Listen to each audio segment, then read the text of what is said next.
Dear students, today we are going to study in brief about the coveted place of Swami Ramananda, who was a pioneer poet and saint in Bhakti movement.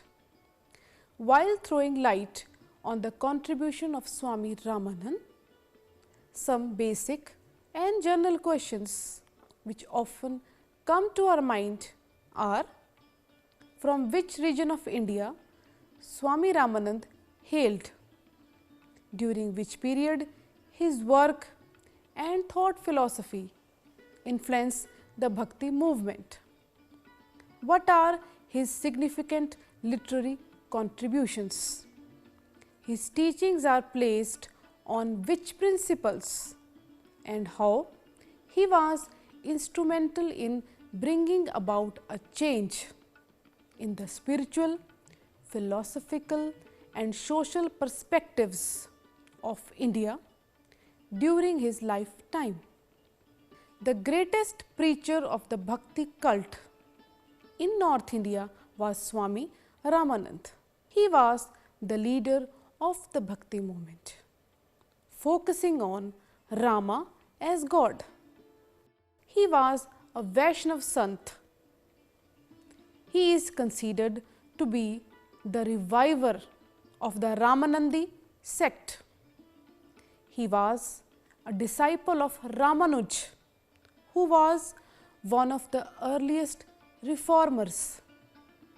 Ramanand, for the most part of his life, lived in the holy city of Varanasi and was a pioneer of the Bhakti movement as well as a social reformer.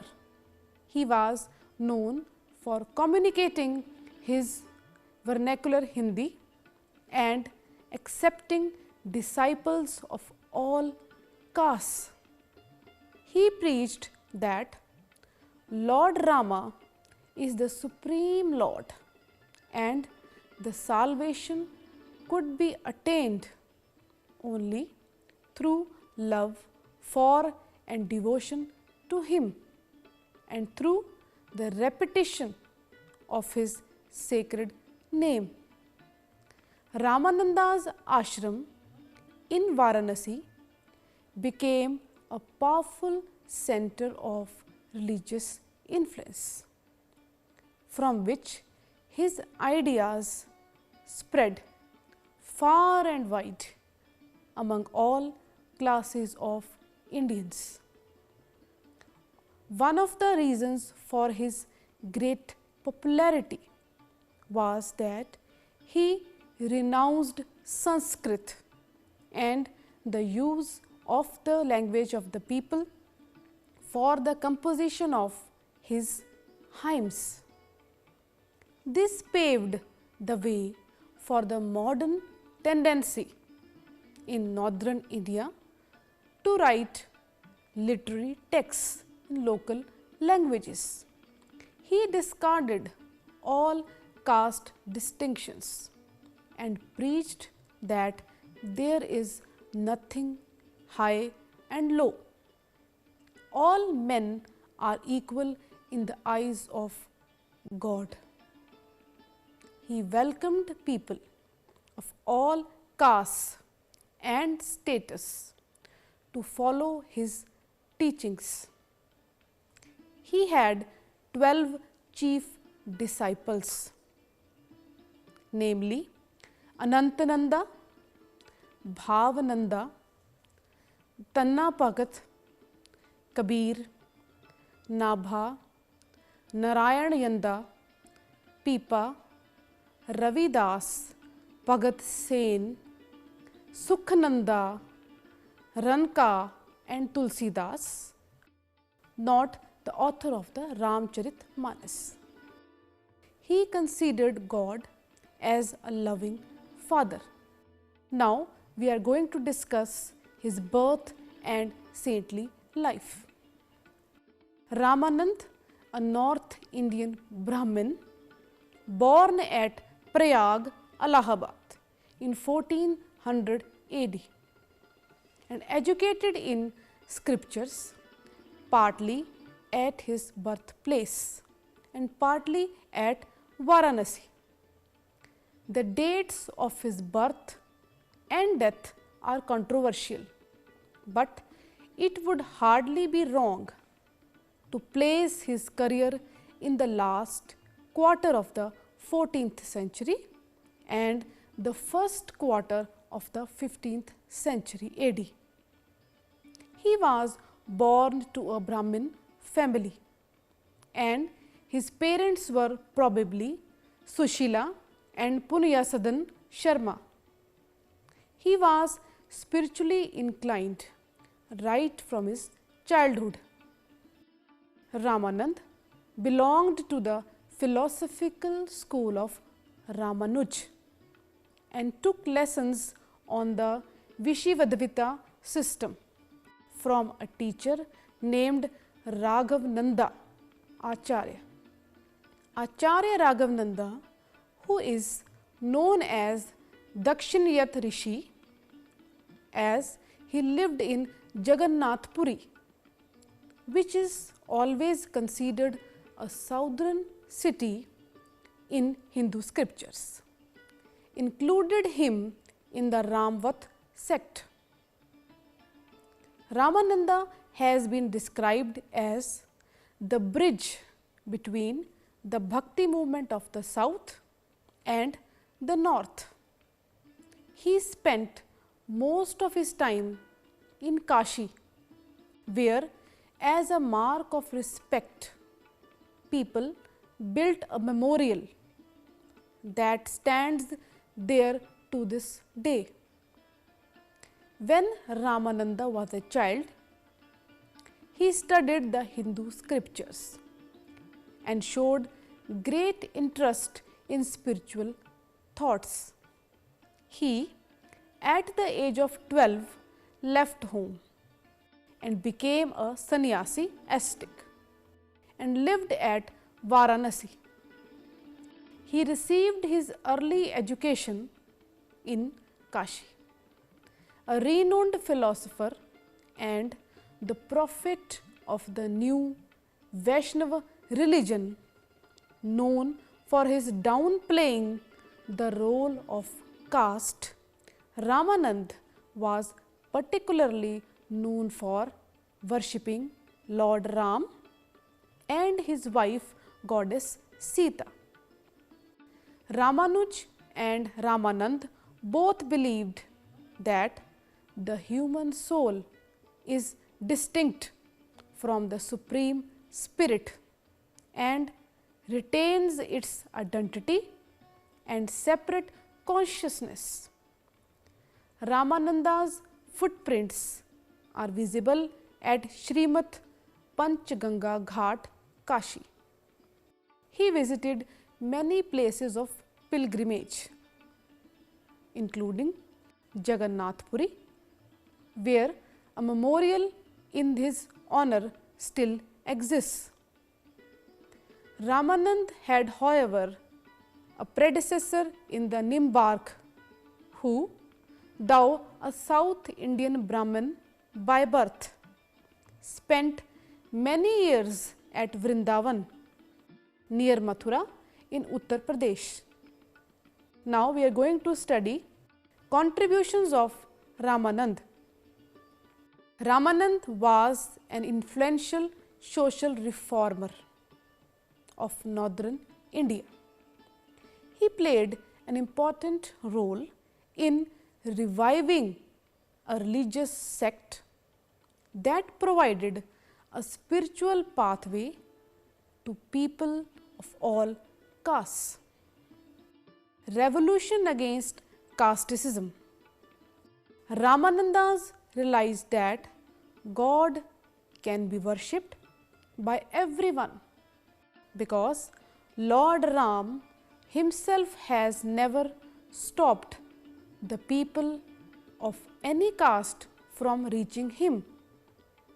Instead, the Ramayana is full of stories about Shabri, Kevat, etc., who all were lower castes, but Ram gave them equal respect. The way he respected Brahmins. Ramananda believed that in spiritual pursuit, the caste system of India is redundant. He believed that to truly devote yourself to Lord Ram, one must forget one's caste identity and social status. Ramanand is quoted as saying, "Let no one ask a man's caste or with whom he eats. If a man is devoted to Hari, he becomes Hari's own." He had disciples of all castes. He took a very radical approach to teaching and preaching through the inclusion of the poor and the people of low castes.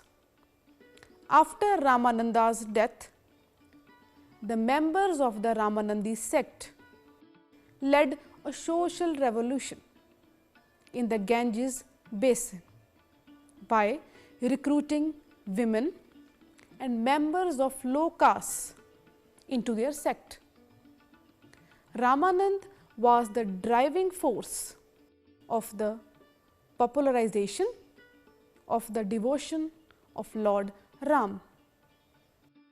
In spite of Ramananda's affiliation with the Ramanuj Sampradaya, he initiated what was virtually a new movement which offered more generous recognition to the spiritual and social needs of the common people than the orthodox followers of the South Indian philosopher. The emphasis of the Bhakti remained in Ramanand's system the cardinal feature of spiritual life. Ramanand admitted to his Sampradaya disciples from all castes, even from the Muslim community, and called the liberated. He opened the door of Bhakti to all without any distinction of birth, caste, creed or sex.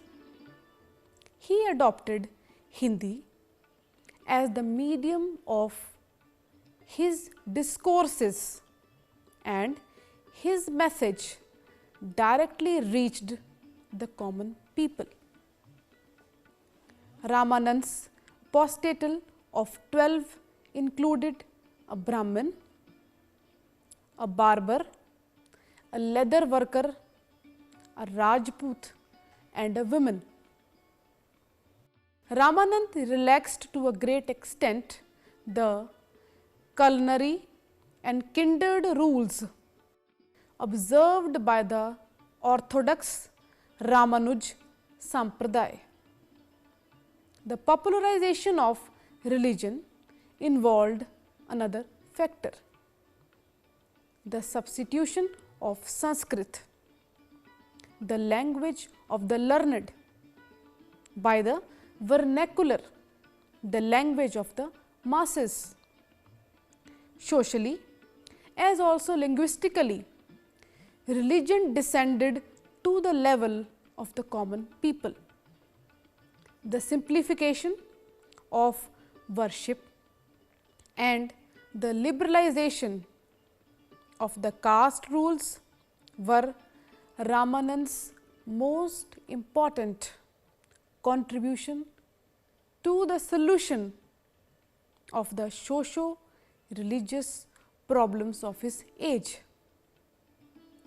Ramanand made a well-conceived response to the situation created by the entrenched position of Islam in the heartland of India.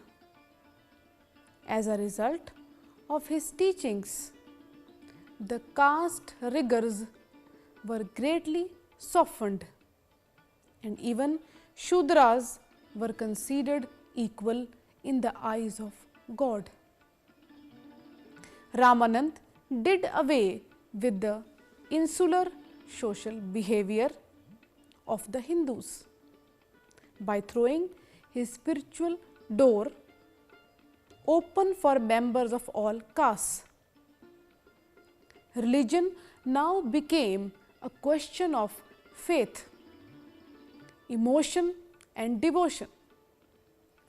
His unique contribution to Indian spiritual life was the spirit of synthesis observed in his teaching. He accepted all that was true and of permanent value in our spiritual heritage. The philosophy of meditation, yoga and knowledge from the north, and the absolute surrender, prapatti, of the bhakti cult from the south, and rejected all that was untrue, ephemeral or rigidly sectarian. He was a skilled and impressive preacher who drew large crowds wherever he travelled. Yet most of Ramanand's poems and sayings were not preserved. One of his hymns has also been included in the Shri Guru Granth Sahib. Now we are going to discuss the teachings of Ramanand. Ramanand avoided both Janmarg and Karmarg.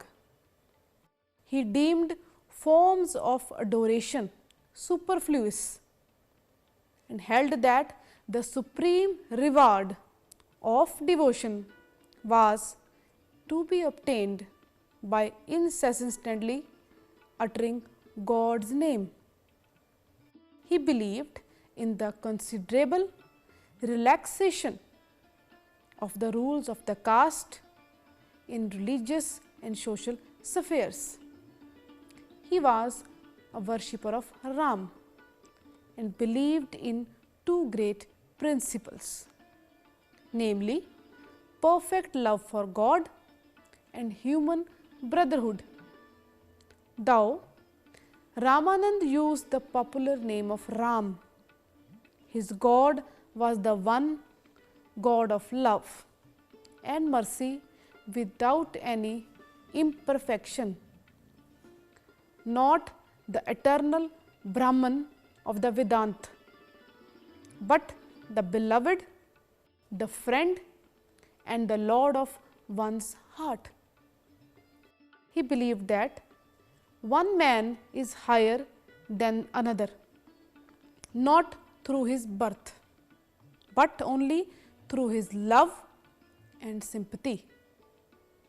He started preaching to all without any reserve, and his fundamental teaching was the gospel of love and devotion. The institutional centrality of Ramanand has long been reflected in the Guru Parampara that connects every Ramanandi through an unbroken succession of Gurus with Ramanand himself and eventually Ramachandra. Ramanand defied his own studies with his dedication and self-surrender to the Supreme Soul, Paramatma. According to Saint Ramanand, Lord Rama was the Supreme Spirit and the human race was simply one large family, Vasudeva Kutumbakam. Now we are going to discuss the creation of two schools of Bhakti by Ramanand. The teachings of Ramanand created two distinct schools of Bhakti among his disciples and later Bhakti saints. Number 1, Saguna Bhakti school. In Sagun school, one meditates on God as a separate being through disciplined practice. Sagun school tried to enrich the religion of Hinduism and also preserved the authority of the Vedas and did not wish to break away from the past. Chaitanya, Shankardeva, Surdas, Mirabai and Tulsidas are some of the most important Sagun saints. Second, Nirgun Bhakti school. In Nirgun school, God and self are merged into one, and little distinction is made between self and God. The school is represented by Kabir, was Nirgun, a religious system of monotheism, different from the monotheism of Shankar. Some of the other important saints of the Nirgun school were Guru Nanak, Daddu Dayal and Ravidas. Theirs was neither an attempt to reform the institutionalized Hinduism by attacking the system of worship, nor the means of escape through submerging consciousness of worship. Now, the important texts by Ramanand. Ramanand was also a very well learned Pandit, and he has written a large number of books. Number 1, Shri Vaishnav Mota Bhiriji Bhaskar, Shri Ramaranchan Padhti, Anand Bhashaएं. Now going to discuss the legacy of Ramanand. The historical importance of Ramanand's role as a religious teacher is indicated by a Hindi couplet saying that Bhakti was born in the south, the Dravid country, brought to the north by Ramanand and spread over the 7 seas and 9 continents by Kabir. Ramanand attained Mahasamadhi in about 1470 AD, and Ramanand's 12 disciples found subsects known as Dwaras. All Ramanandis bear the distinguishing Vishnu sect mark, the Triphala, on their heads. The Triphala consists of 3 upright lines.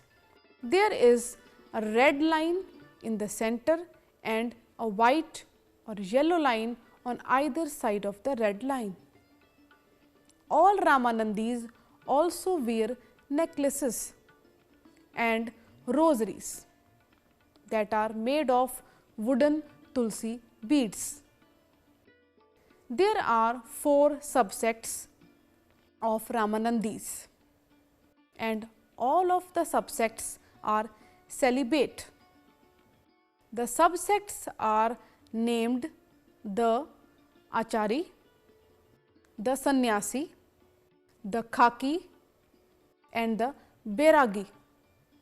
The Bairagi are far from the largest group of people. The Acharis wear garments made of silk and wool. The Sannyasis wear salmon colored clothes made of cotton, while the Khakis usually go about without any clothes. The Bairagis do not wear colored clothes, and they do not cut their hair or nails. None of the subsects of the Ramanandis eat meat or drink alcohol, yet many of them are addicted to bhang. Ramananda's movement and sect of Ramanandi was created to oppose and rebel from the established and strict caste system which Ramanand had abhorred from a young age. The main Acharya Peeth of Ramanandi Sampradaya is Shri Math, Panchganga Ghat, Kashi. Swami Ramnaresha Ji Maharaj is head of the sect. Ramanandi called him Jagadguru Ramanandacharya Swami Ramnaresha Ji Maharaj. Bhagat Ramanand was a follower of Bhagat Raghavacharya of the Ramanuj movement. In the later part of his life, Ramanand commanded more respect than even his own Guru and came to be known as an exponent of Bhakti, God worship. In modern day society, the present Ramanandi school of religious teaching is the largest Vaishnav monastic order in northern India today. It may also be the largest monastic order of a sectarian affiliation in the entire subcontinent of India.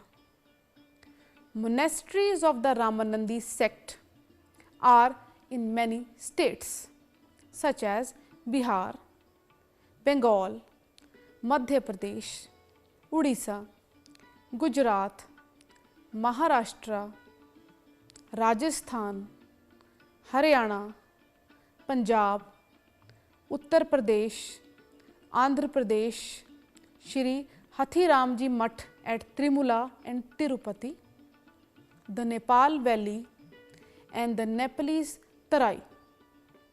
It is estimated that the Ramanandi sect competes with the Dasnami sect for the title of being the largest Hindu ascetic sect. Now, in the conclusion, we can say, though the immensely valuable contribution of this great saint is manifested in various spheres of life, yet the basic fundamental approach which he adopted and advocated through his preachings and writings is the discarding of caste system, which he believed was an impediment in the progress of a healthy and truthful society, and it hindered the thought processes of a rational thinking. He advocated that nobody is great or low by just being born into a specific caste, creed or religion. Good deeds and pure and honest life is the only way to establish the greatness of a person. It is apparent that the sect he started welcomed men and women from all walks of life without any prejudices of caste, gender, religion or region.